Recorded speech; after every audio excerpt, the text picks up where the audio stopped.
to the Della Fit Podcasts. 360 degrees of holistic fitness and health, all in one podcast.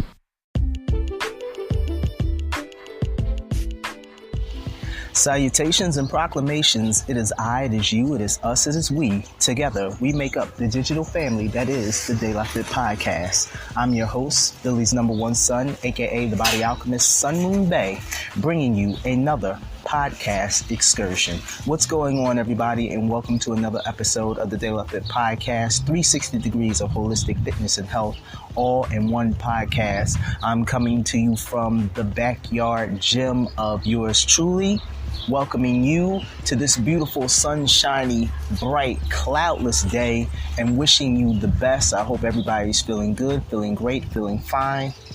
And we have a great show for you this week. This is the Rebels Showcase. That's right, the Rebel Show. The De La Fit Podcast has brought back another guest, Mr. Scott Stanfield, to talk about unconventional methods of thinking, training, and health.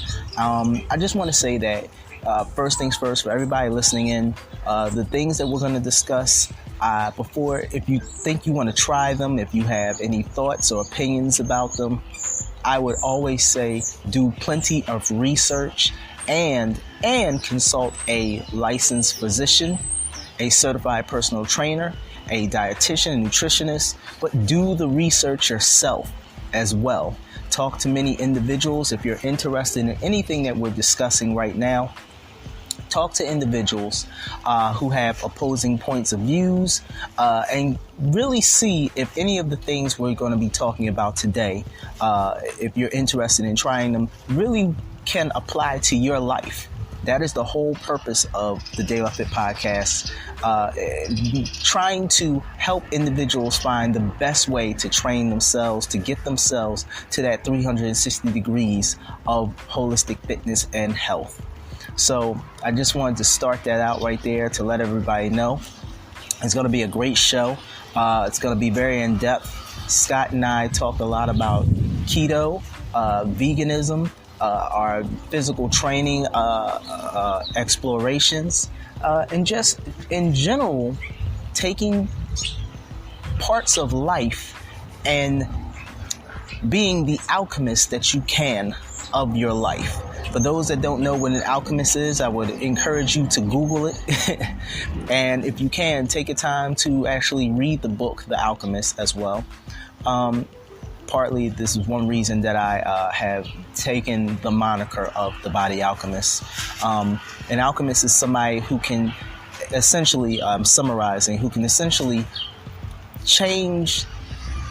transmute things, change things into whatever he or she wants them to be.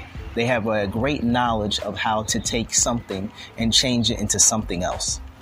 So I would encourage anybody to, if you get the chance, to look up the book, The Alchemist, and just explore and read that book. I think it's a great book. I can't tell you right off the top of my head who the author is of that, but I will find that out for you. But anyway, as I said before, we have a great show. Before we get in depth into the interview, I always like to sit down when I'm doing the podcast and have a conversation with you, the listeners, about many different things. And one of the things that I've been thinking about lately is the fact of jealousy. When you are trying to live the best, when you are trying to be your best, when you are trying to grow mentally, physically, what takes place is you'll find that you will have a lot of jealousy towards you. And I really think this is because people see others living a lifestyle and they feel within themselves the anger that they might not have the discipline in order to do something. I'll give you an example. I like working out. Something I've always done. Is something that's been ingrained in me for my entire life, from my father, from my mother. It's just something I've taken a big passion, a big purposely filled energy towards. And I find that when I do my workouts, when I train, if I'm around people, or if people have seen me for a certain amount of time, I normally get two different reactions. I'll get the reaction from one person that is, it's that mutual respect of, yeah, we're in here, we're doing this. Or I'll get the reaction of, why waste your time? And I'm simplifying it, but that's normally the reaction. And what I mean the reaction is, I'll give you an example. I was training one day, and I had a friend of mine. I was telling a friend of mine, I said, man, I was really trying to reach my max, with a certain lift. And she basically kind of said to me, she was like, why? She was like, what's the big deal of lifting a certain amount of weight? Or why do you train so hard? Like, what are you trying to do? Are you trying to be a bodybuilder? Are you trying to do this? Are you trying to do that? And what I really saw within her was, one, she didn't understand what I was trying to do. The fact that I just like doing what I do.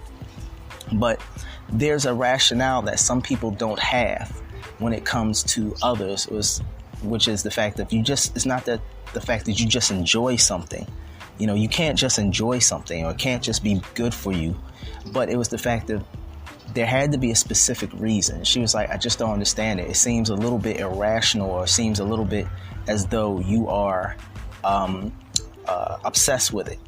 And so what I did was I told her, I said, well, it's not that I'm obsessed with it. I said, but who doesn't want to be the best they can at whatever it is that they do, especially if being the best that they can be when it comes to their physical health, their mental health, the things in general help them. So why is that a negative? And literally the only thing she could say is, it just seems weird.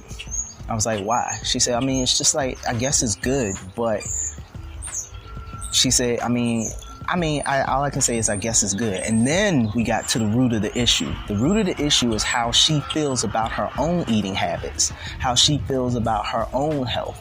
And she was like, I guess, she said, I guess it's cool. Like, for me, I just do whatever, but, I don't really think about my health.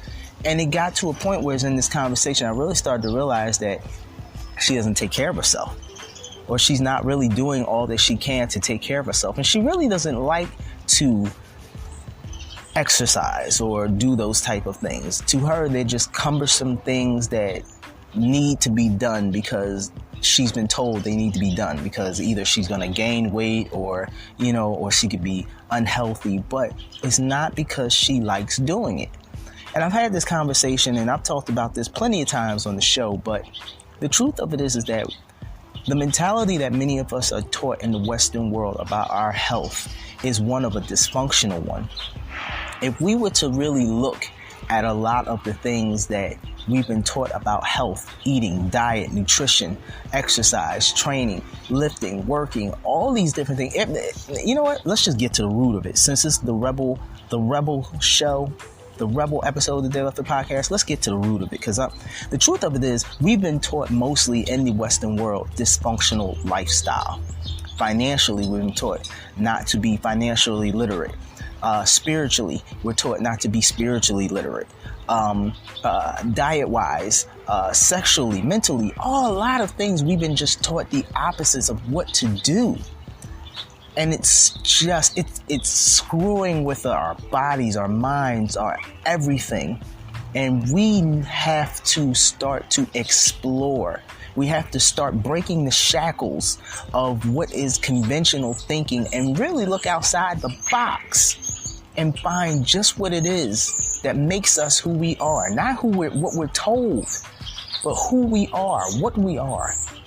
What is it that we want to be the best individual? Because seriously, everybody listening and listening closely, it's about being the best individual you can be. I have a very close friend of mine, a beautiful friend, and she's dealing with something right now, dealing with the former relationship of her child's father. And when it comes down to it, the situations that she's dealing with, going back and forth with him, it really comes down to a personal situation. It's very personal. You know, the issues that we have with other individuals normally come down to a personal feeling. I can think of situations as far as relationships that have failed. And when I really get down to it, it becomes a personal issue of whereas I might have seen the writing on the wall, but I chose not to. You know what I mean? And you can take this and use this in any portion or part of your life. You know, we need to start looking in the book of ourselves. Each of us are individuals. For every person that's listening to this podcast, you are an individual. You have your own uniqueness. And you need to figure that out. You need to know the map of the land. You need to know how to maneuver, how to thrive, how to grow, and how to journey throughout yourself. You need to know you. This is an ancient saying, and many of us have heard this. Know thyself. This is not just a catchy slogan. This is the truth. We need to know ourselves, because before we can know others, you have to know yourselves. Before you can have successful anything, you must know yourself. You must be who you are, not who you are told to be, not who others try to manipulate you to be. You must be you. And I think about that all the time, because it is so easy to be manipulated. It's so easy to be caught off guard with all of the minutia and with all of the murkiness of everything that's out there, the social media presence. You know, we live in a beautiful time, and I want to really make sure this is heard. We live in beautiful times, chaotic times, but beautiful times. And the truth of it is, in this beautiful time, we can access great information probably quicker, at least in this era of time, than we ever have before. And it's only going to get better. The thing of it is to develop and to redefine and to continue to work on the filters of ourselves, to know what it is that our bodies, our spiritual individuality, to strengthen our divine Wi-Fi, to focus on who we are as individuals that will allow us to have good filters, to get rid of all the negativity and to continue to build upon the positivity. And I like to talk about that. See, I'm the type of person, I like to be around positive individuals. And it wasn't until I really started to be blessed to meet very positive individuals that I started to learn to be stronger, to how I could be more successful, how I could be stronger mentally, physically, spiritually. I often heard this all the time, but I never understood it. Or rather, I didn't think it was as possible as it is now. And I would hear individuals say that in order to be the best you, in order to continue to grow, you have to get with people who are smarter, you know, who are doing things, who are very intelligent, who are leading and growing and whatever it is that they're doing, because those are the people that are going to challenge you. You never catch a poor person around a rich person. You never catch a rich person around a poor person. You don't catch weak people around strong people. You don't catch, a gymnast around a person running track. Maybe you do, I don't know. But for all of you out there, you get what I'm saying. You have to be in that circle, because that's where the conversations are held. That's where the conversations of how to grow are held. Also, look for unique people within that. When I say unique, look for the people that aren't always following. Leaders lead, people follow. Leaders lead, followers follow. You don't want to just follow just what somebody says. You want to look and understand. You want somebody that can show you, that can teach you, that can help you develop. Look for those individuals who are unique, who don't just follow the fads. If you look at Serena Williams, she is not a normal tennis player. And I know a lot of people will be like, oh, it's genetics, it's this, it's that. Bull crap. That woman put a lot of hard work into what it is that she was able to develop within herself. And when it comes to a lot of other individuals, a lot of the top weightlifters, a lot of the top experienced athletes, a lot of the top business executives, they put a lot of time and things and time and effort into what it is that they do. They don't think inside the normal conventionality, excuse me, I'm stumbling my words, but they don't think inside the normal conventionality of life. They think outside of the box, and they're constantly rethinking ways of doing things better. They're constantly trying to solve problems. And that's what we have to do for ourselves. So, anyway, that's my little spiel, my little rant. We're going to have a great show. Like I said, we're going to be sitting down talking with Scott Stanfield, and it's going to be an awesome show. Thank you so much for joining us. It's going to be awesome. You know what it is. Every time you hear the De La Fit podcast, you're here with family. So kick your feet up. Pull your best chair out. I don't know. Do whatever it is that makes you feel comfortable. You're home with the De La Fit podcast.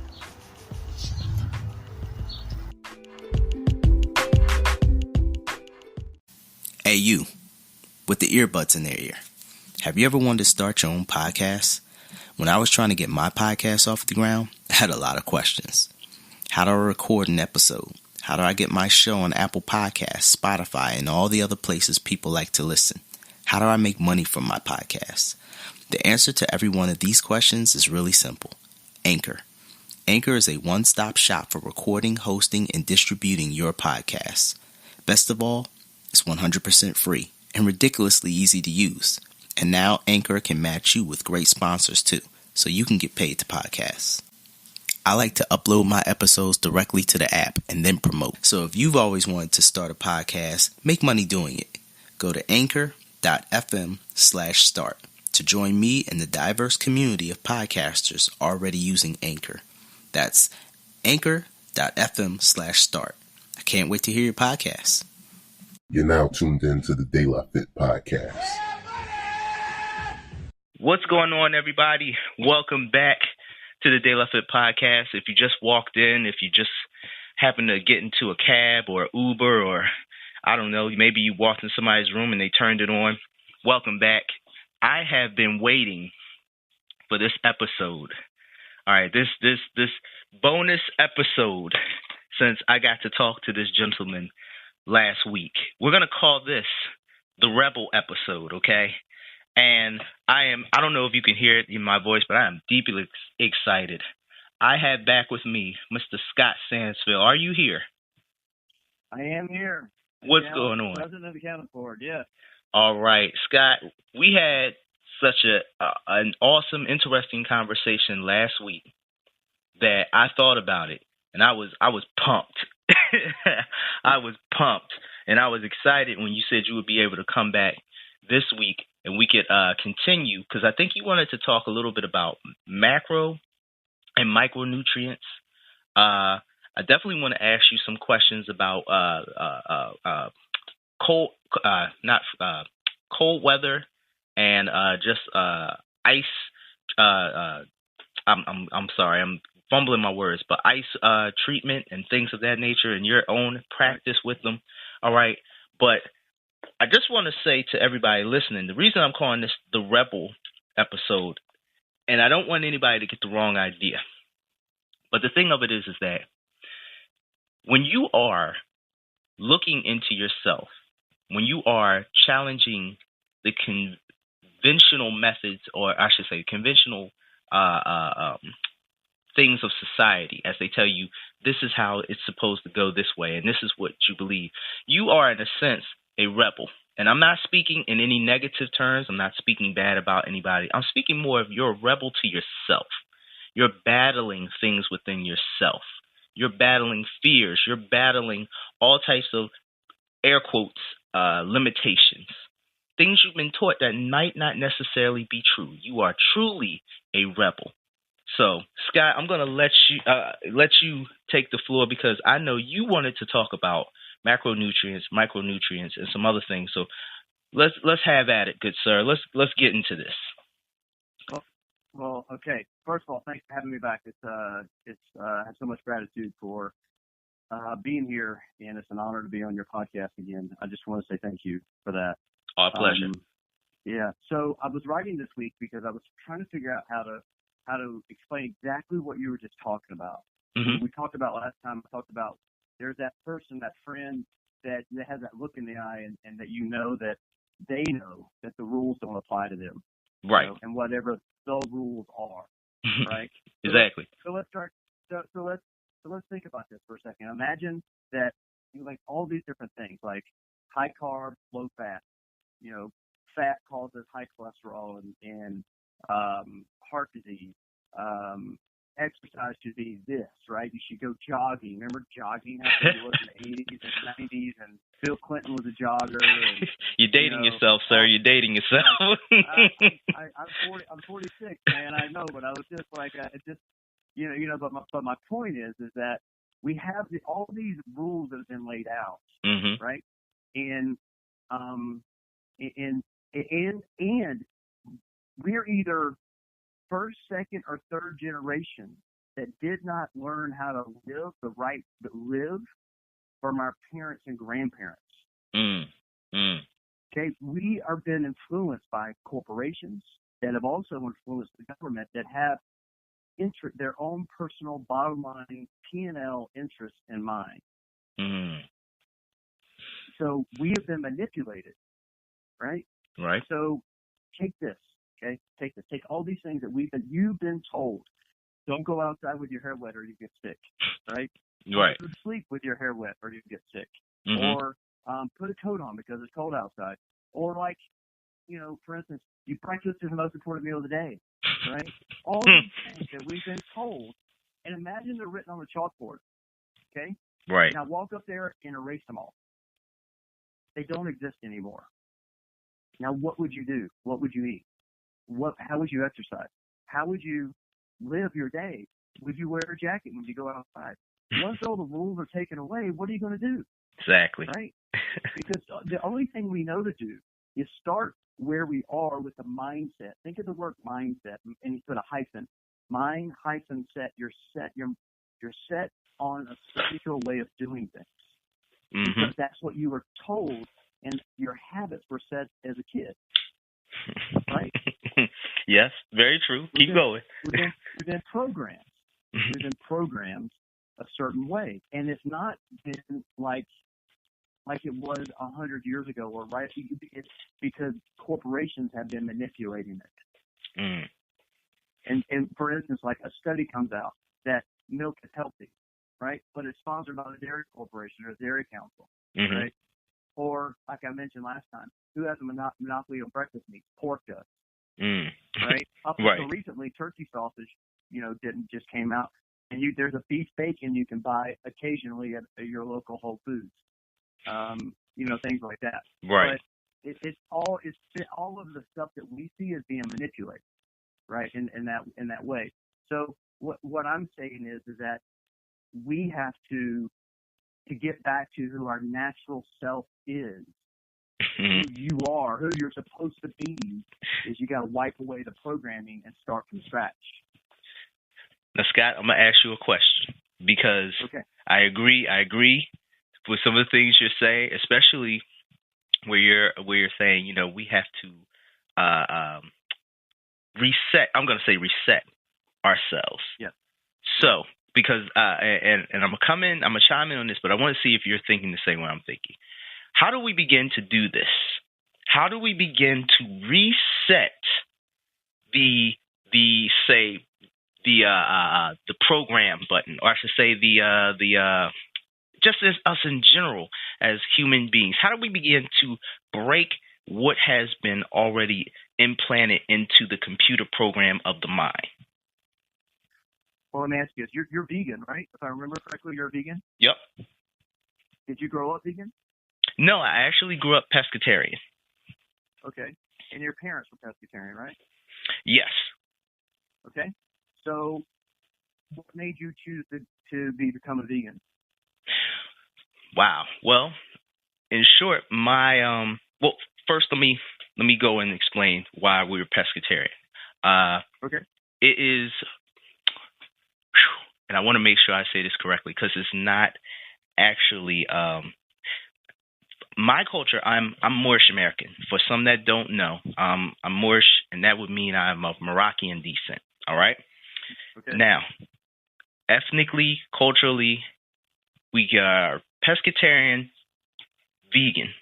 There are those that practice and eat, have other diets, all right? But everything breaks down, I'm saying, culturally, tribally. So, with that being said, I grew up in a pescatarian family where the basic, I'll say, outside protein other than vegetables was fish. My brother, also in our culture, we don't have cousins. So when I say my brother, it would technically, the westernization would be my cousin. All right. Okay. Came to visit. He was living in Asia. And he had been living there for about 6 years. So he came back. We were visiting. We were sitting down. And he was like, he's like, I'm a chef. I've become a chef now. I'm like, wow, that's awesome, and we're always really close. I did not know that he was vegan. And I, deep inside of me, truthfully, one day, something said to me, you're going to become vegan. I'm going to say it was that divine Wi-Fi, that connection to the creator and humanity. This is prior to my brother coming back from Asia. And I kind of laughed at that. It was funny to me when I heard this, it thought in my head, it was like, you're going to become vegan. And I literally bust out laughing. It was weird. I'm in a store and I'm laughing. I'm this guy sitting there grabbing some juice and all these people around me. And they just kind of looked at me like I was weird. But when my brother came back and he was telling me he was vegan, and showing me all the different types of recipes that there were, I was like, wow, I'm going to do it. Now, I'm going to say, in answer to your question, Scott, fortunately for me, the type of culture I grew up in, having having specific types of diets are not necessarily, how do I put it? It wasn't force-fed to me that, you have to eat fish. It was part of, this is what we eat. You don't have to eat this. You can be vegetarian, you can be pescatarian, all right? And then other tribes have their own dietary. So it wasn't force-fed in that sense. But I knew growing up, being a pescatarian, this is our diet. For who we are tribally, this is what we are. This is what we eat. And then I switched to being vegan. So I hope it's not too long-winded, going in a circle. No. But just breaking down. Your upbringing is, I'd say, completely different than the upbringing of the average American. Okay. I was told, and all my friends are told, this is what we made for dinner. This is what you're eating. Either eat it or don't eat anything. Right. And it didn't matter if you liked it or not. Mm. And so, for instance, there's not only are we handed down our genetics, but we're handed down habits of how we stress about money or work ethic, or True. Do you work, or you're a business owner, or your diet, or do you go to the doctor when you get sick, or you try to solve it for yourself? Right. All those different things. Right. So I moved away from home at about age 30. I moved away from South Carolina. I was in the Caribbean for a couple of years at St. Croix, U.S. Virgin Islands, and then I've lived in Park City, Utah for the last 14 years. Okay. And I just went back home to visit. My dad turned 70. My same dad that had cancer at 55. He turned 70, right? So I went back to visit, and I realized for me to become my true self, I had to get out under the peer pressure of the culture and being around my family. Right. And so that's the rebel that you're talking about. That's the rebel that you refer to as who you see in me as that rebel. And but anyway, how do we do that? So for instance, like my friend, you may read about how HIIT, high intensity interval training is like the thing, and you should be doing it, right? Right. Everybody should be doing it, right? Get this 20-minute workout in, and active rest and all those things. I've lived at 7,000 feet or higher for the last 14 years. And I started at one point developing, and I've cured this now, but developing a late onset, adult onset, exercise-induced asthma. Okay? So how at 7,000 feet, somebody who's their breathing is getting more and more cumbersome is going to do a HIIT program? So here's the thing. You've got to find what works for you. If you want to go, on a long jog, and that is what works for you, and you can still have a conversation while that's going on and you're not ready to pass out, then do it, is what I'm saying. Right? Find what works for you. Right? For instance, I was a pescatarian for 10 years, and then I migrated to being what I called almost vegan, and it didn't work. It didn't work for me. Right. The minute that I had a piece of fish, I was able to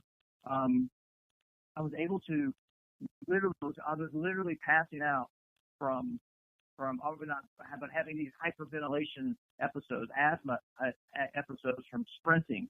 So I was like, wind sprinting is supposed to be good, right? Right. I read all this stuff about sprinting, right? I was ready to pass out after like sprint, just a short sprint. But then I had a piece of fish, started eating fish again, added it back into my diet, and I could sprint longer, and I wasn't bonking anymore, things like that. So what I'm saying is that an individual person may do better on eating small amounts of meat, and other people feel better because they have more Neanderthal DNA and they eat more meat. Than what other people do. They don't eat. What I'm saying is that there should not be, even though we want the easy way, we want these 7 steps or 10 steps or 11, whatever.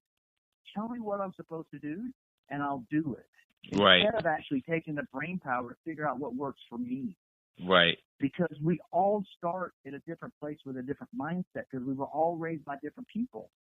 Right. With different backgrounds and different cultures and different eating habits. So thought you have patterns. to start where you are. It's thought patterns and all those different things.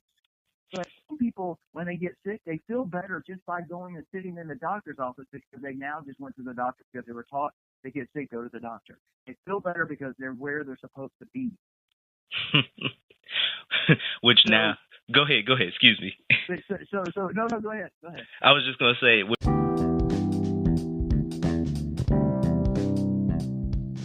Della Fit Podcast is now available on Spotify, iTunes, and Google Play Music.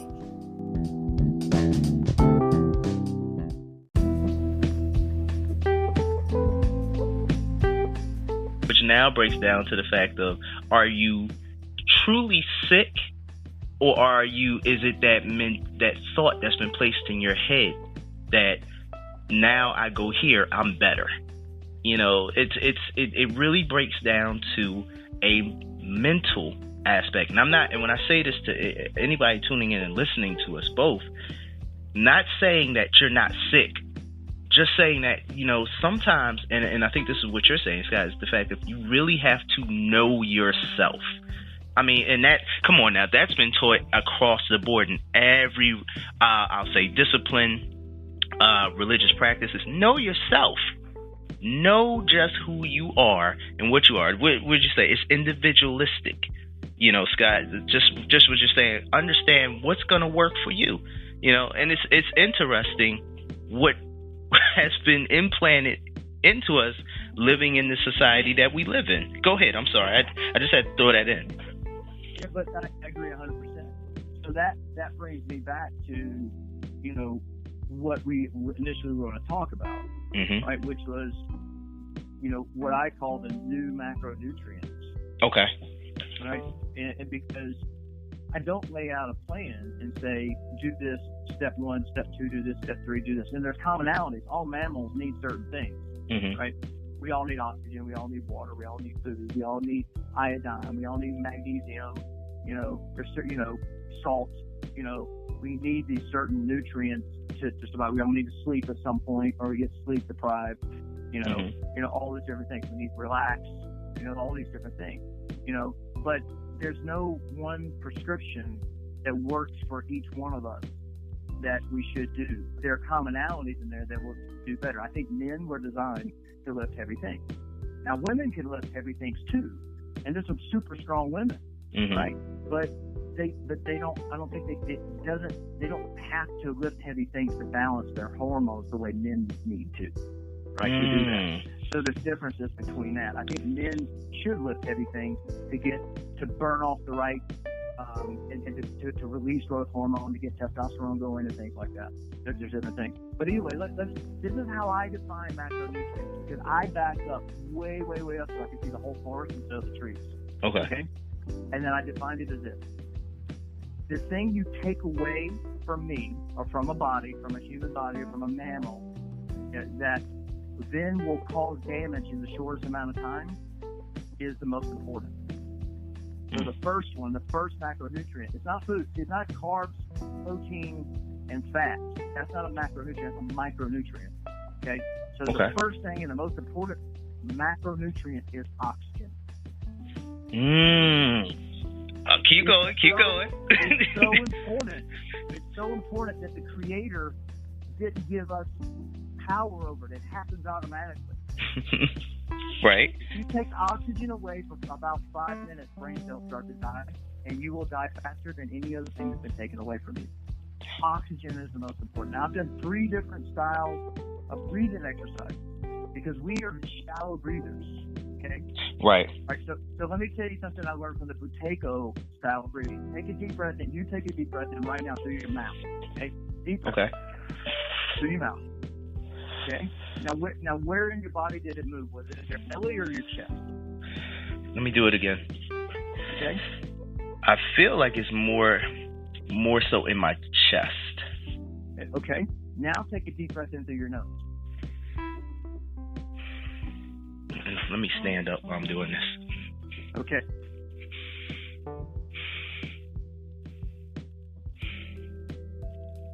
Feeling it in my belly. Yes. You see the difference? Yeah. Now, makes you an upper chest breather. Okay? Mm-hmm. Nose is more in your diaphragm and your belly. Right. So now, because we stand up, we're bipedal. We have 2 legs. We don't walk on all 4s. Mm-hmm. The blood pools in the bottom of our lungs. Mm. Okay? So if you want to get more oxygen into your blood, you breathe through your nose. Your nose, according to Dr. I don't know if he's a doctor, but Patrick McKeon, he's written at least 2 books. I've got The Oxygen Advantage is one of his latest book that came out. Mm-hmm. And I took his advice. I tape my mouth shut when I sleep. To force me to breathe through my nose. Okay. I have only had, since that's happened, 1 sleep apnea episode in the 2 months that I've been keeping my mouth shut. Okay. Now, Scott, hold on. Let me just make sure I say this really quickly to everybody listening. This is something Scott personally does. All right. And we have to do this. We just have to do this based on, and I'm going to be real. We have to do this based on law. All right. Right. These are things that, Scott practices. I might be talking about things I practice. Please get your physician's knowledge. All right. Talk to your physician to see if this is something we recommend for you to do. All right. Before you do this, research anything that we're talking about. Don't just do them automatically. All right. And I'm saying this to preface because this is just the law. All right. And everybody is different. We've already talked about this. But go ahead, Scott. I'm sorry. Right. No. I think I totally get that. And I never prescribe. What I do for other people to do is I push the limits. Right. So like right now I'm on day 4 of a 21-day fast. Okay. Right. So I'm not prescribing that to anybody. It's something that I want to do for myself because I'm not right about it in the fasting. I want to do it myself. Mm-hmm. Right. So I can understand it. So I'm taking a journal every day of how I feel. Right. About what I'm going through. So day 2 I was crashing. Right. And laid in bed for a long time, watched a couple movies. It wasn't great, but my point is that yes, I'm not say do these things, but have some awareness from this. So here's the thing. I was struggling with adult onset and exercise-induced asthma. Right. So I went deep down the oxygen trail. That's why I went down that trail. Okay. But then you start, it's because how am I going to fix it? How am I going to make my lungs stronger? Right? How am I going to do that? So Wim Hoff, which is a cold exposure, Dutch daredevil with 22 world records. He has a breathing exercise piece that I've been doing for 3 years. In the middle of that, I also bought, there's a former MMA fighter, Boss Rutten. I don't know if you know who Boss Rutten is or not, but he had asthma as a child and was able to overcome that. And he has this device it's like a snorkel that has these pieces on it that with a flap on one side that restricts your airflow on the way in. It feels like you're breathing through your mouth, but he teaches you to use your diaphragm because there's instructions say don't move your shoulders when you breathe.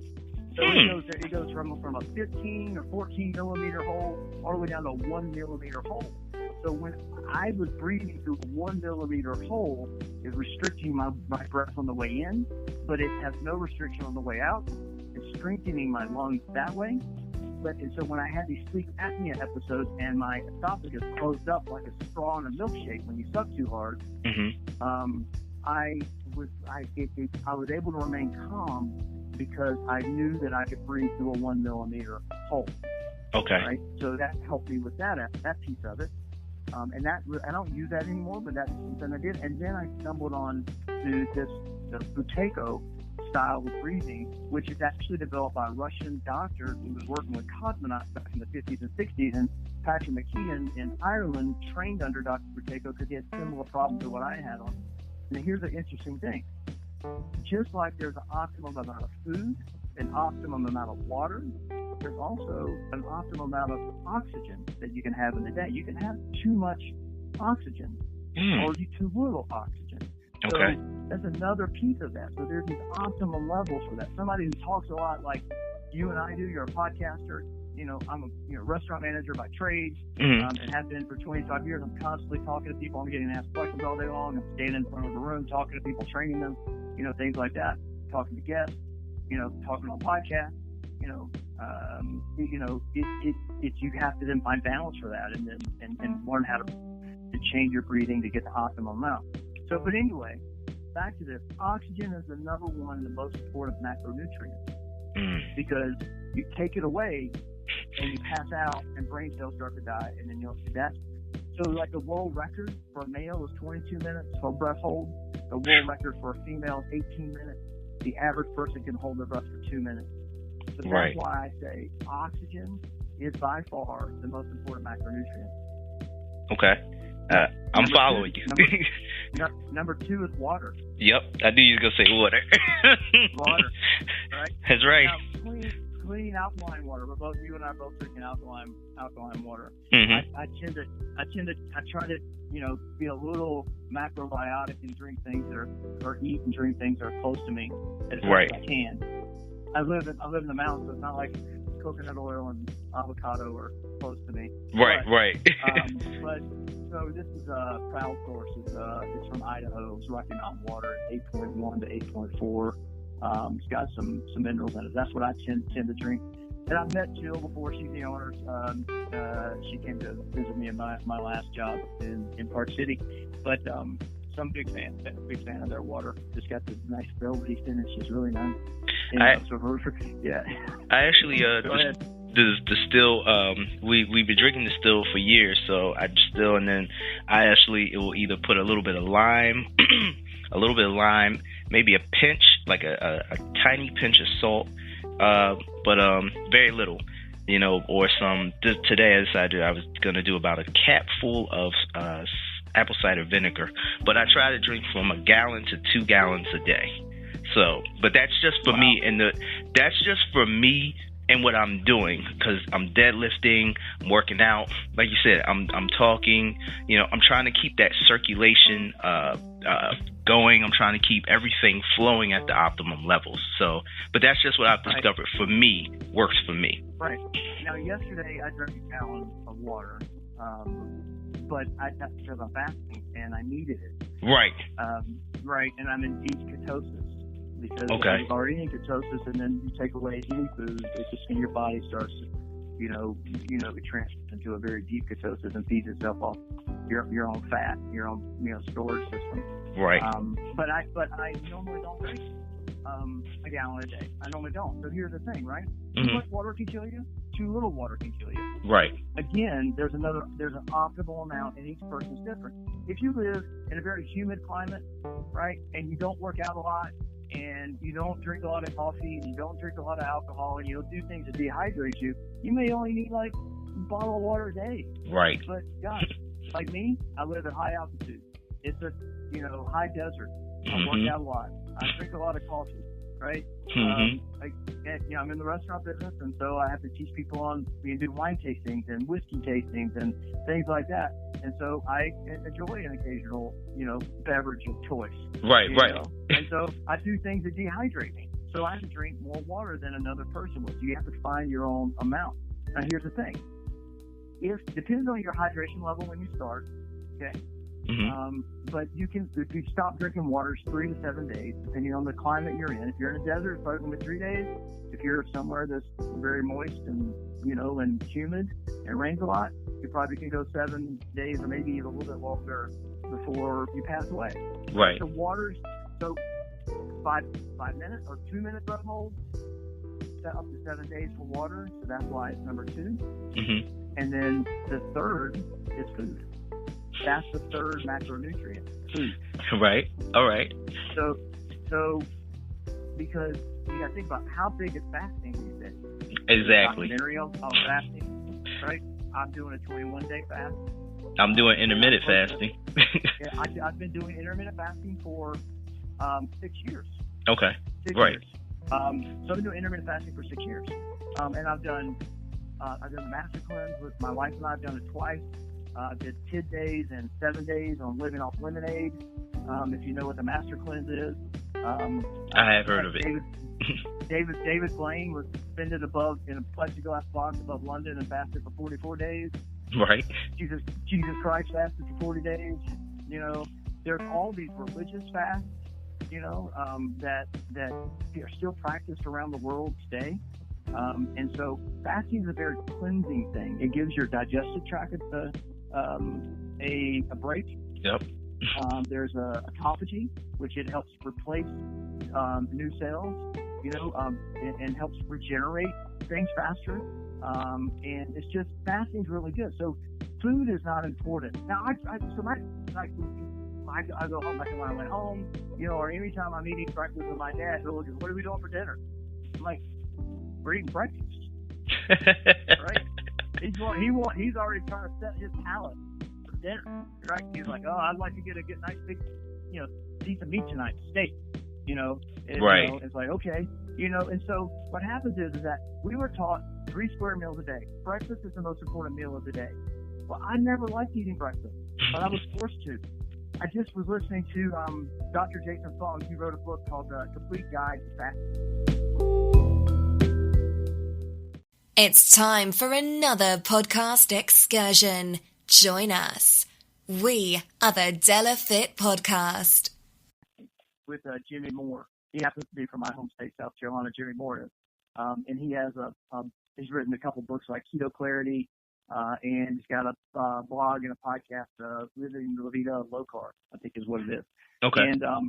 And so, but my point is that I was listening the other day, and so there's a hormone called ghrelin that I call it ghrelin the gorilla because it's strong. Okay, ghrelin is actually the hormone that tells you you're hungry. Okay. Okay. It is at its lowest in the morning.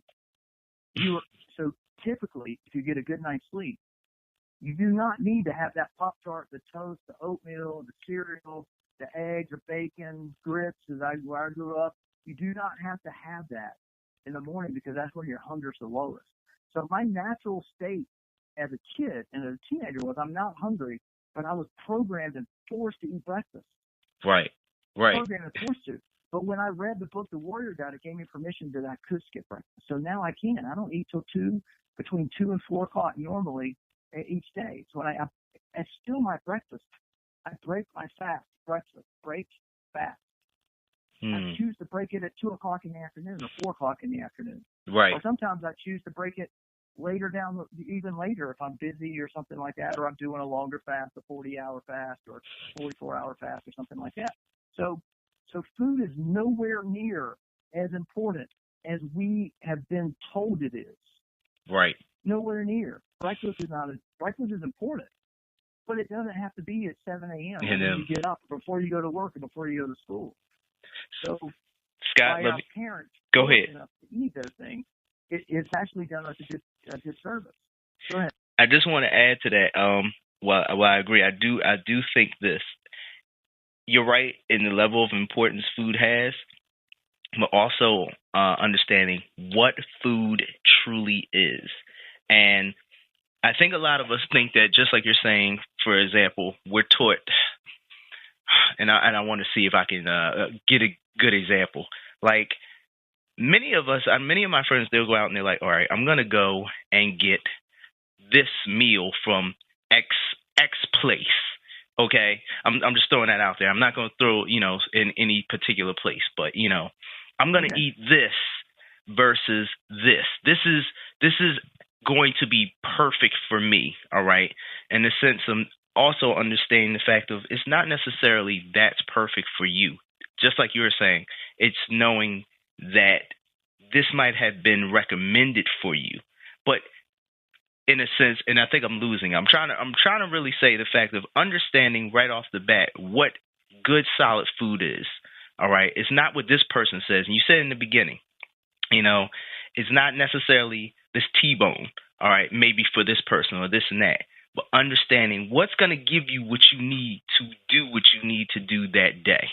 Hope I made that make a little bit of sense. Just to add to what you're saying is the fact of it's not as important, It's that third.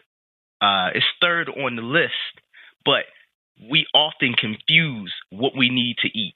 I think that was an easy way of saying it. Well, we do, right? Well, some people say I need a Krispy Kreme donut. Right, right. It's like I deserve this, I need this, or it's Sunday. Carbs don't count on Sunday because they're God's carbs, or whatever reason it is, right? Right. And so but it also comes from the mindset. It's like I literally get hungry when I walk in the door, no matter what time it is after I get home from work. And you know why? It's because my dad ate when he got home from work. I saw my dad my entire childhood eat when he got home from work. So it's like this programming that I up until recently, I have, like, every time I come home from work, no matter what, I could eat before I leave work and come home and go, I'm hungry, and eat something else. Right. I didn't need to. The program is strong. But it is. The program is strong. But the other thing is that the emotional eaters, what is emotional eating? We get a dopamine release when we eat food, and that helps calm us. We get the same dopamine release from other addictions like alcohol, nicotine, cell phone usage, checking things off your list. All these different addictions that release dopamine. That's why you get stressed out, you go eat something, and then you feel better because a hormone releases happen when you eat. And you may not be hungry, but if I eat this, it's going to make me feel better, and that's what happens. Right. So it's an addiction. Yes. So learning to disconnect those things from each other and go, I'm only going to eat when I'm hungry, and I don't have to eat, and choose when that is. Some people are morning people, and they need to eat in the morning, and some people can eat at dinner at 6 o'clock and not eat again until the next morning. Well, that's fine. They're still doing a 13-hour intermittent fast, right? Right. We're still doing it, right? We're still fasting every day, right? But it's just we're not doing that. So here's the thing, right? Each one of these, there's more to this than just this. Each one of these macronutrients has an opposite. There's a yin to the yang or a yang to the yin. Right. Okay. So I'm going to list these off. So oxygen and being mindful. Water is different than hydration. There's two different. So water and hydration. You're drinking a gallon to 2 gallons a day. I'm not. Right. A gallon yesterday was a lot for me. Right. So, then there's food and fasting. Okay. Mm-hmm. There's movement and exercise. Okay. There's sleeping and relaxing, Mm-hmm. which also involves how you handle stress. And then there's hot and cold. And then there is being inside and being outside and connecting with nature and grounding. So that's really what I talk about, and finding the harmony between each one of these. Right? And right. so because we can be a mouth breather, a knuckle dragging mouth breather, right? And Mm-hmm. breathe into our upper chest and never really get the right amount of oxygen that we need for the day. But also, we can also we could use that time for deep breathing to be mindful, but it doesn't have to be a full-on meditation where you focus on your breath and try to clear your mind and do all those other things. But you can still connect with the Creator. You can still have some gratitude. You can still set yourself up for the day and find a moment, 10 minutes a day, to be quiet with yourself and oxygenate your body and alkaline your body through oxygen instead of doing it through food or alkalining water or right. things like that. And, right. and be mindful about what you're going to do for that day. And you can even do it in less than that. You can do it in 4 minutes, 5 minutes. Depends on how long you can hold your breath. You know with that. So each one of these has an opposite that you can find harmony with. It's interesting that you say that because, I about last week or maybe 2 weeks ago, I had a conversation with a martial arts instructor. He's actually going to be on the podcast, and we were talking about mindfulness. And the thing of it is that I find in most of these conversations, is one reason I love this podcast, is because I get to talk with people and really connect in the sense of mindfulness, which is absent. And the whole conversation of it, we have, or I should say rather, we're taught not to be mindful. We're taught not to understand what we're doing, just do. And I'll make a quick example. My one of my mentors, or I should say two of my mentors. The first one, he would tell me, when you go in the gym, you get in there, you get under the bench, and I can remember it like it was yesterday, Scott. He'd say, "Don't think about it, just do it. Just just go in, rep it out, punch it up, and be done with it." And I, that was my mindset. That was my mindset going in. It's just, grip it and rip it, push it, punch it, never think about it. And then I met my other mentor, and he, very strong man. And what he would tell me, he's like, you have strength, but you're not using it properly. He said, you need to actually start thinking about what it is that you're doing. He said, I don't mean take the time and overanalyze, because just like you said, he's like, there's thinking and then there's analyzing. You need to think and be in that moment, but understand what's going on, not just be emotionally overtaken. And I'm finding this conversation like we're having right now, that mindfulness of, understanding what you need, understanding your connection, that's something that needs to take place more often. And like we said earlier, making us more rebels within ourselves. I don't want to say rebels, not, to the outside world, but a rebel to yourself as to what we are taught and what we maintain and what we're breaking out of, if that makes a little sense. It makes perfect sense. So there's three things out of this that I want to say. First off, your two mentors are complete opposites, and you have harmony between the two of them to find out exactly who you are. Right. And you're taking from both of them. One is don't think about it, grip it and rip it. The other says you're not using your strength the right way. You have to focus on it. Right. And you're finding the balance between the two of those. Now, some days there are some days when I work out, It's just I just got to get through this. I got to check the box and I do it. And there's other days that I just like focus on this workout, focus my will on this workout, make it the best it possibly could be. But it depends on where I am mentally that day. So Exactly. Some days you're there, some days you're not, right? Exactly. The other thing is strength is a practiced art, if you will. Yes, it is.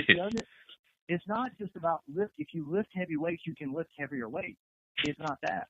It's about understanding how to use your body and the levers and the muscles the right way to actually use it and make yourself stronger. Exactly. So exercise for me is three things: make my body more durable, make my body more functional, and be strong. Those are the three things that I focus on. And so that being strong means I need to lift heavy weights, but durability and functionality may be more flexibility than it is actually, what the actual movement of lifting heavy things. Right. So especially as I get older, right, the flexibility becomes more important because we tend to get stiffer. We've been told we get stiffer as we get older, but I'm more flexible now than I ever have been, even in elementary school. Right. I'm more flexible now. I can touch my toes where I never could up until probably a couple of years ago. And you're mindful of that. You're staying cognizant of that. Right, exactly. And there's been only two exercises that have been helped me to get more flexible in my posterior chain: the founder stretch and what's called a Jefferson curl or J curl. Those are the two. And I don't do the Jefferson curl as much as I do the founder stretch. And there's the founder stretch was developed by Dr. Eric Goodman. It's got foundational training. I think he wrote a book and you get certified in it and stuff like that.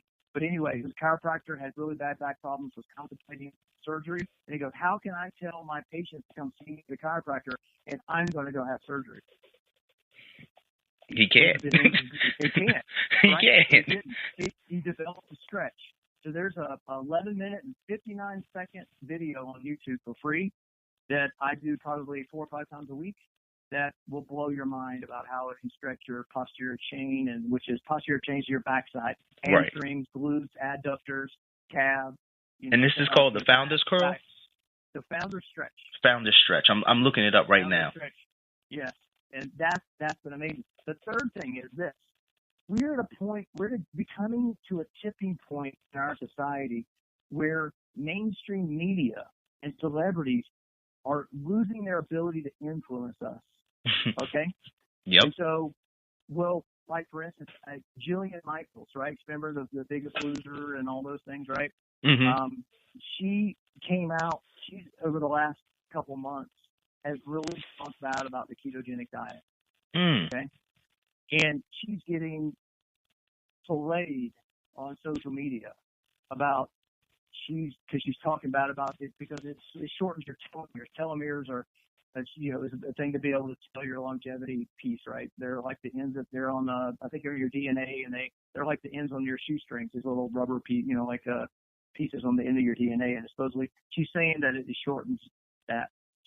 And so what happens is that she's saying all these things negative about the ketogenic diet and ignoring the fact that there's people who are losing 100 pounds in a year and totally reversing their entire health profile, right? And becoming extremely more healthy. And people are like going, are you even paying attention to what's going on? Right? Okay. But if you look at it, she's actually an investor or part owner in SodaStream, right? Okay. So SodaStream is a machine that you can put in your house and make your own soda, right?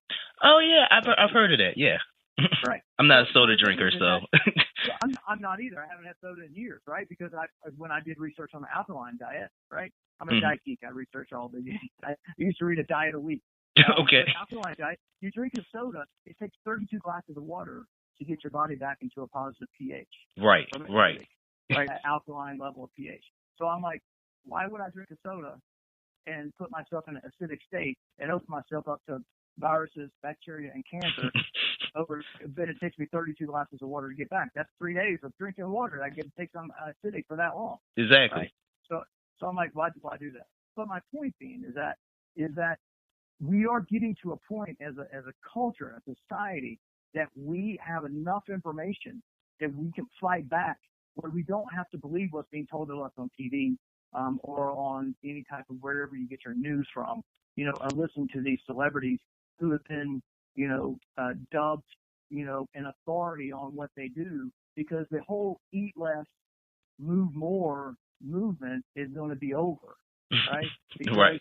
it's more, and so, because what happens is, if you look at the studies for The Biggest Loser, all of them gained their weight back and gained extra weight. And this is what Dr. Jason Fung said. What they would do is they would lower their intake, the food intake, down to like 1,200 calories. Because anything less than that, they don't want to be accused of starving anybody. Now, Dr. Jason Fung, he's a kidney doctor, but he's reversing people with type 2 diabetes by using water fasting. Sometimes people water fast for up to 45 days. The world record for fasting is 382 days. A guy in Scotland weighed about 450 pounds. And so after that, just over a year's worth of time, he was down to 185 and now weighs 196 pounds. So he was able to reverse all the bad things of being overweight. But my point being is that this is what Jason Fung said.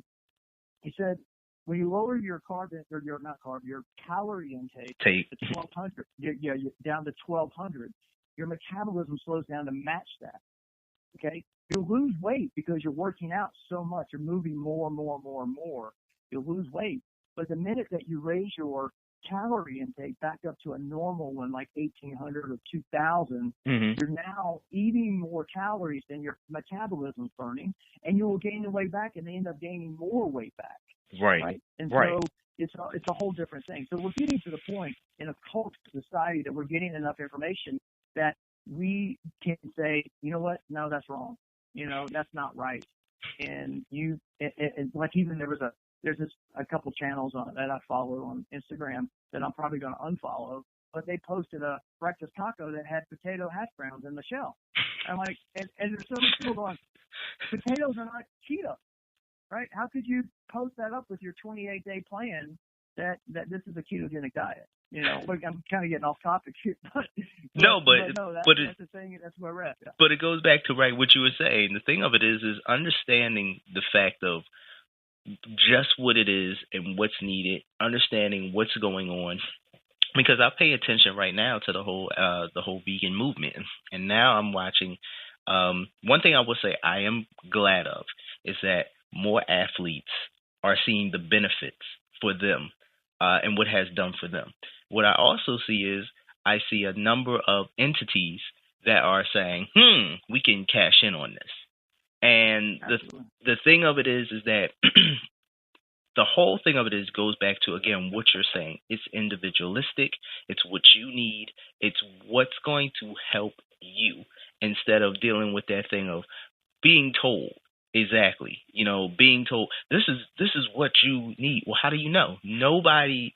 I can tell you, that you can lift a bench press 300 pounds, all right, and not have to eat every day, or I should say eat all day. You can just eat one time, but you'll never know unless you do it. You'll never know unless you actually take yourself through that pace and say, all right, is this possible or is it not possible? And that's where I think you're saying this is where we're getting to, and it's great. It's great because now we are starting to be more mindful. I'm sorry, I know that's a buzzword. I have to use it sometimes, but because I think more people need to hear it and understand what it is. But it's great. We're in that time period where now the education is really out there. We can really take advantage of it. We can really say, you can say that 100% the things you know. Why? Because you put it into practice and it's possible. I can say the things I know is possible because we've put them into practice. Nobody just said, here, put it in your head. Now go ahead like a little Tinker Toy or wind up doll and then go for it. And I totally agree with you. And this is, you said, it's the tipping point. It's the apex of where we are at as a society. I actually think it's going to go further up, to a bigger tipping point because there's so many other things taking place. But I'm not going to touch on those because they get into politics and other things, and I'm not going to do that. No. Let's stay on macronutrients and health and, that type of stuff. Yeah, let's not get into. I mentioned some religion stuff, but that was only just to underline some fasting things. Right. I understood what you're saying. We can stay. Yeah, we stay away from that. But I 100% agree Because think about this, right? Very few people are connecting all the dots that I have. You talk to somebody who's a keto expert and they got their 28-day or their 100-day plan for you to get into keto. And then somebody else is like, here's my workout plan, right? And then somebody else is like, okay, here's a Keto breathing style or the Wim Hoff breathing style that's connected with his cold exposure and he does stretching. So there's 3 pieces of what he does there, right? Right. And so very few people are like going, okay, here's like oxygen, water, food, movement or exercise, sleep, relaxing, and cold and hot, and connecting all of these dots and going, these are different things that you can choose from that all make up what I call this being a modern longevegetarian, which is the focus is being happy, healthy, stronger, longer. Exactly. I'm not trying to live to be 120 years old. My dad got cancer at 55. What if I can make that 75? Right? 20 years further. My grandfather died at age 62. My dad's dad, 62, died of cancer. My dad gets cancer at 55. If it wasn't been for him getting his prostate checked every year after age 50, he wouldn't have known that, and my dad would have died too, right? So how can I avoid getting cancer with how this started? And then it transformed because of my racing background. Is how can I be a high performer not only at work every day, but also with my family, and my friends. And when I go on a hike, how can I maintain a high energy level no matter what I do? And so that transformed into that over a 15-year period. But my point being is that stronger, longer, right? So how can I be stronger, longer instead of everybody's mindset of it? As you get older, you slow down, your metabolism slows down. You're supposed to be sitting in a rocking chair on the front porch, sipping on some tea, waiting for the end of time. End of time, right? Yeah, that's decomposing. Not what we were designed for. Nope. Yeah, that's not what we. Yeah, that's not what we were designed for. So I'm trying to connect all these dots for people, but not say, here's a prescription, right, for what you should do. Here's the recipe for how to be a modern longevegetarian. I'm not saying that. I'm saying you got to go get it and dig it out of the dirt like Ben Hogan did. He said Ben Hogan was a golfer back in the 40s and 50s, and he said you got to dig your swing out of the dirt. You got to dig your longevity out of the internet, out of yourself. Right. Research it and find it, because everybody's in a different place. Like I grew up eating fast food and hamburgers. Okay, this will blow your mind. So my mom was a lunch lady at our elementary school, so I was never allowed to take my lunch to school. I had to support the cafeteria all the way to high school. Okay, right. But even to this day, I'm programmed. It's like I don't like my wife. We're going on a road trip. Let's pack a car. I'm like, there's a restaurant somewhere. We'll just stop, because even my programming today is that there's food there. There'll be food there when I get there. I just got to buy it. Right. My programming. But in high school, they had 2 lines. They had one line that was basically a rotating menu, and on the other line was a hamburger French fry line. 5 days a week, it served Monday through Friday for lunch, hamburgers and French fries. Wow. So 4 years of high school, 180 days a year. The only days I did not eat a hamburger for lunch and French fries with high fructose corn syrup, ketchup, was when they had pizza in the other line. Oh, wow. The only time. So I probably had a hamburger 170 times a year for lunch. Right? Right. So I didn't grow up with the best diet. So what kind of repercussions does that have for me? Candida, right? Candida overgrowth, which is something I've been working on, which kind of got me into this fast that I'm doing now, doing the Candida cure, and I cut out eating cheese, which is for me, it's been crazy. Scott, I'm going to pause you right there. I'm going to pause you right there, because we're actually coming to the end of our time. This is what I'm going to do. All right. I want you to come back. We're going to do another one. We're going to do another one, okay? We're going to go and we're going to see when we can get you back onto the show, and we're going to continue. And, because I enjoy these conversations. I really do with you. And every time we do it, I feel like we always about to go over the time. So let's mark this. The next thing we're going to talk about is Candida, all right? And we're going to go into some other things as well. But as always, I want you to let everybody know where they can email you, contact you. All right. We're also going to have this placed up on the website. All right. So, because I know people are going to have questions for you. So go ahead. Well, on Instagram, I'm at Straight Cabbage. I'm on LinkedIn at Scott R. Stanfield. And my email, straightcabbage@gmail.com. And there you have it, everybody. Somebody that I'm beginning to love having these conversations with you, all right, Scott, because these are thoughts that I don't always get to get out with other people, all right. So we're gonna call this end right here. I'm excited. Y'all can hear it over there. I'm sure you can every time. And this is the second time.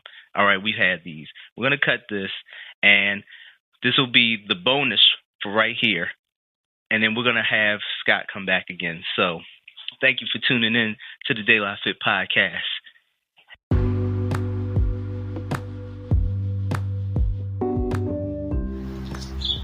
I just want to send a shout out to Scott for coming back onto the De La Fit podcast and spending his time and energy and sharing more of his thoughts with us. As always, it's always a fun and invigorating time to have him on the show. And of course, I always like to send a shout out to you, the listeners out there, and encourage you all to be the best that you can. Be the 100% best you can. It's tough. It is not easy. And this road that we walk is not an easy one, no matter who you are. I don't know who you are that is out there listening, but I know that being the individual that you are is not always easy. For many of us, there are many decisions, many twists and turns in the road of life that we must take. And I know that just by my own life. But I encourage you, be the best you can, do what's necessary, and take that time to feel what is right for you. It's hard. It can be very hard. And there are so many temptations left and right, up and down. But that feeling never changes. That is your compass, your guide that connects us to the divine Wi-Fi. And for many of my listeners out there who are wondering what I'm talking about with the divine Wi-Fi, I always say that we have a connection to the great God of the universe out there. And before there was the Wi-Fi, or as the children I mentor say, the Wi-Fi, before the Wi-Fi, we have that connects all of our technological devices, our cell phones and computers and laptops, and the creator knows what was there.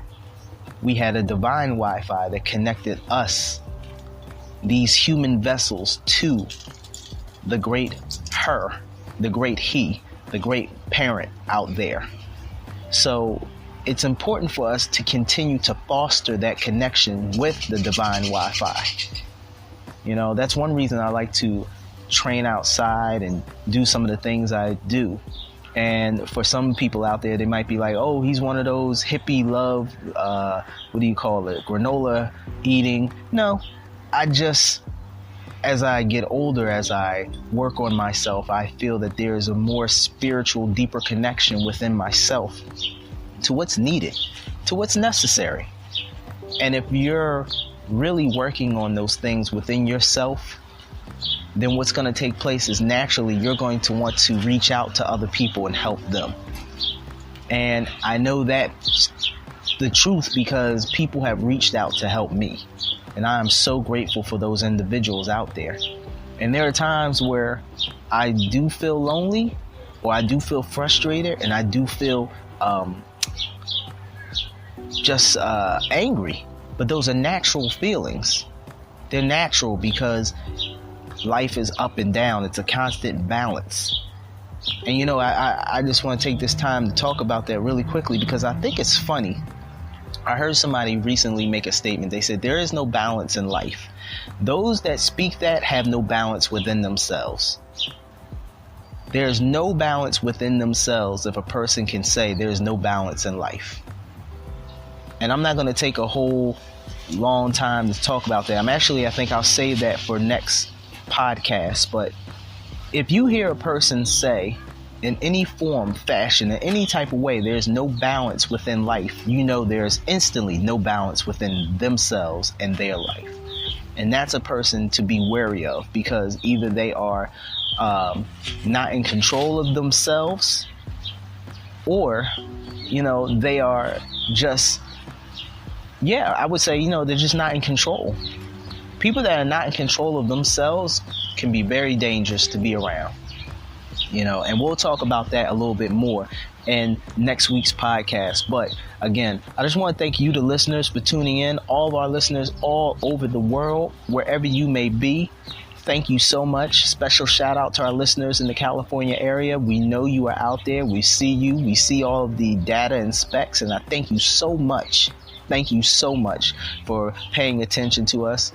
To all of our consistent fans, I always say to you all, please send us topics. Send us, if you want us to get a special guest on, please send us. Reach out to us. We like to talk to our listeners and our fans out there and our supporters and our subscribers. Quickly, just to let you all know, you can find us on anywhere basically on the internet.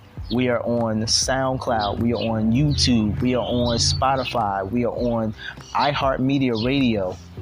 We are on, I always get this wrong. We are on Anchor. We are on Spreaker. We are basically anywhere that you need us to be. Of course, we're on iTunes, on Google Play Music, Google Podcasts as well. So you can find the De La Fit Podcast anywhere you want. And guess what? We are for free. That's right. We are free. You can get our podcast at any point, anywhere, and listen to us digitally at anywhere for free. And we're going to continue to push and get better and work harder to bring you the best information possible. So again, thank you so much. If you want to reach out to us, if you want to talk to us about anything, if you got questions for our guests, reach out at delafit13@gmail.com. Also, you can reach us on our website, which we are in the process of revising, because we're always trying to get better. But if you want to reach out to us on our website, you can find us at www.delafitpodcast.com. That's right, we are there. And we are also on Instagram at day_la_fit podcast. I always mess that up. We're also on Facebook at De La Fit Podcast. So, just in case you need to reach us, you can reach us, continue these conversations, continue to be part of the family in which we are growing and teaching one another. Remember, it's each one teach one, and we are the village. For those of you who are just tuning in, the village, it takes a village to raise a child. I strongly believe that, and I strongly see that all the time. And we are all somebody's child. Also, each one teach one. If you're going to help raise a child, then guess what? And since all of us are somebody's child, each of us need to help teach each other. We're all one big brother, one big sister, one big mother, one big father. And once we reconnect with that, the world can be a better place. As always, I hope and send the most positive energy for all of you out there. Be safe, be loved, love yourself. Do the best you can. Don't be so hard on yourself. Peace.